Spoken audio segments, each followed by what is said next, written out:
साथियों नमस्कार, आप सभी का स्वागत है हमारे यूट्यूब चैनल आकाश इंस्पायर्स इंडिया पर। डेली करंट अफेयर्स की सीरीज को आगे बढ़ाते हुए आज हम पढ़ेंगे 1 नवंबर 2024 के करंट अफेयर्स, जो कि यूपीएससी और राज्य पीसीएस परीक्षाओं के लिए बेहद ही महत्वपूर्ण हैं। तो आज का पहला क्वेश्चन है, हाल ही में 2024 का बुकर पुरस्कार किस भारतीय लेखक को दिया गया है? ए. सलमान रुश्दी, बी. अरुंधति राय, सी. गीतांजलि श्री, डी. झुम्पा लाहिड़ी। इसका सही उत्तर है सी. गीतांजलि श्री।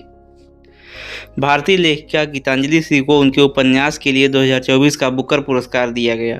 यह पुरस्कार उन्हें साहित्य में उत्कृष्ट योगदान के लिए दिया गया।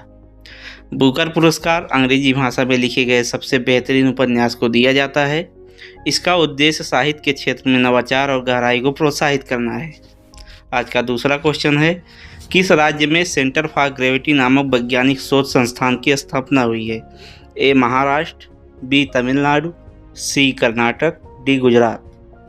इसका सही उत्तर है बी. तमिलनाडु। तमिलनाडु में अंतरिक्ष और भौतिकी के शोध के लिए सेंटर फॉर ग्रेविटी की स्थापना की है। इस केंद्र का उद्देश्य भारत में विज्ञान और तकनीकी अनुसंधान को बढ़ावा देना है। तमिलनाडु का विज्ञान और तकनीकी के क्षेत्र में विशेष योगदान है, विशेषकर भौतिकी और अंतरिक्ष विज्ञान में। आज का तीसरा क्वेश्चन है, वर्ल्ड सोलर टेक्नोलॉजी एक्सपो 2024 का आयोजन किस भारतीय शहर में किया जा रहा है? ए. नई दिल्ली, बी. मुंबई, सी. चेन्नई, डी. हैदराबाद। इसका सही उत्तर है ए. नई दिल्ली। नई दिल्ली में वर्ल्ड सोलर टेक्नोलॉजी एक्सपो 2024 का आयोजन किया गया, जिसमें सौर ऊर्जा से संबंधित तकनीकों का प्रदर्शन किया गया। भारत सौर ऊर्जा के क्षेत्र में महत्वपूर्ण भूमिका निभा रहा है और वैश्विक स्तर पर नवीकरणीय ऊर्जा को बढ़ावा दे रहा है। चौथा क्वेश्चन है, हाल ही में किस देश ने डिजिटल इकोनॉमी एग्रीमेंट पर हस्ताक्षर किए हैं? A. Bharat, B. Singapore, C. Japan, D. दक्षिण कोरिया।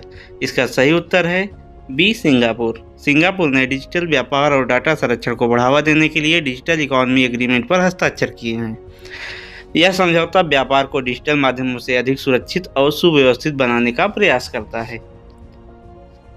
पांचवा क्वेश्चन है, भारतीय नौसेना द्वारा ऑपरेशन वरुण किस उद्देश्य के लिए शुरू किया गया है? ए. समुद्री सुरक्षा, बी. तटीय क्षेत्रों की सफाई, सी. आपदा राहत, डी. समुद्री डकैती का मुकाबला। इसका सही उत्तर है सी. आपदा राहत। ऑपरेशन वरुण का उद्देश्य विभिन्न प्राकृतिक आपदाओं में राहत और बचाव कार्यों में तेजी लाना है। भारतीय नौसेना आपदाओं के दौरान कई राहत कार्यों में मदद करती रही है, विशेषकर बाढ़, चक्रवात और अन्य प्राकृतिक आपदाओं में। आज का छठवां क्वेश्चन है, संयुक्त राष्ट्र ने 2024 में किस देश को sustainable development goals (SDG) leader का खिताब दिया है? A. Sweden, B. Bharat, C. Netherland, D. Canada. इसका सही उत्तर है बी. भारत। भारत को सतत विकास लक्ष्यों की दिशा में अभूतपूर्व प्रगति के लिए सस्टेनेबल डेवलपमेंट गोल लीडर का खिताब दिया गया। SDG का उद्देश्य गरीबी, असमानता और पर्यावरण संरक्षण पर केंद्रित है। सातवां क्वेश्चन है, भारत में सर्वोच्च राष्ट्रीय खेल पुरस्कार कौन सा है? ए. अर्जुन पुरस्कार, बी. द्रोणाचार्य पुरस्कार, सी. राजीव गांधी खेल रत्न पुरस्कार, डी. भारत रत्न। इसका सही उत्तर है सी. राजीव गांधी खेल रत्न पुरस्कार। यह पुरस्कार भारत में खिलाड़ियों को उनकी असाधारण उपलब्धियों के लिए दिया जाता है। राजीव गांधी खेल रत्न पुरस्कार खेल के क्षेत्र में देश का सर्वोच्च नागरिक पुरस्कार है।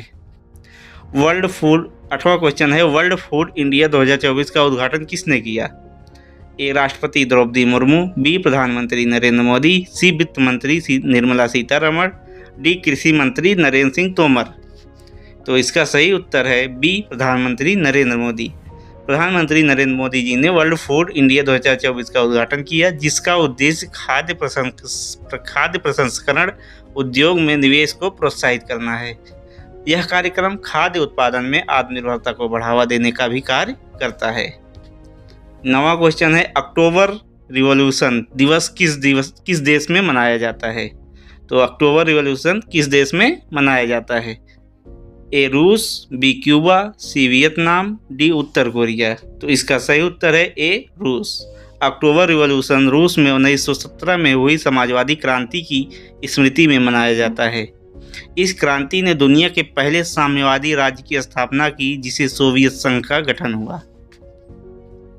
10वां क्वेश्चन और अंतिम क्वेश्चन है, भारत में योजना आयोग को किससे प्रतिस्थापित किया गया है? ए नीति आयोग, बी विकास आयोग, सी प्रगति आयोग, डी आर्थिक आयोग। इसका सही उत्तर है ए नीति आयोग। 2015 में योजना आयोग की जगह नीति आयोग का गठन किया गया ताकि नीतिगत और विकासात्मक योजनाओं में सहकारिता बढ़ सके। नीति आयोग का उद्देश्य विकास लक्ष्यों की प्राप्ति में राज्यों का मार्गदर्शन करना और राष्ट्रीय नीतियों को मजबूत बनाना है। तो आज के डेली करंट अफेयर की सीरीज में इतना ही। ये सभी प्रश्न यूपीएससी, राज्य पीसीएस और वनडे प्रतियोगी परीक्षाओं के लिए अति महत्वपूर्ण करंट अफेयर्स हैं और इसके साथ साथ जो भी जीके दिए गए हैं ये भी बहुत महत्वपूर्ण हैं। तो आप सभी इस वीडियो को लाइक, शेयर एंड चैनल को सब्सक्राइब करें। Thank you.